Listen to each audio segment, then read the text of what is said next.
My family weren't churchgoers, and as a child and as a young adult, I could, to be honest, not really get the point of Easter. It seemed to me to be 4 boring days at a time of year when the weather was usually disappointing and it wasn't warm enough to have fun. How different then was my very first Holy Week, Good Friday and Easter, that first year after I had become a Christian in my adult life. I will never forget that experience.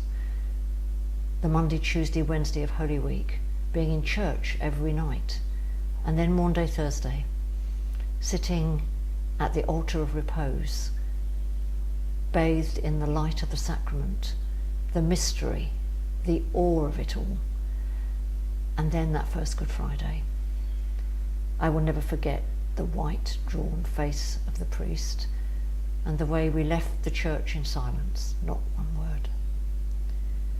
And then that first Easter day, the weather was wonderfully, blessedly beautiful, a sense of new life and warmth, and I was literally surprised by joy.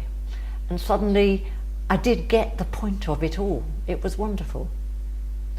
I learnt that first Holy Week and Easter, and it's been the case ever since in my life, that you can't separate out the bits of that week. You can't have a pick and choose menu. It's all one. And the same is true, of course, in our lives, because that Holy Week and Easter is the story of our lives.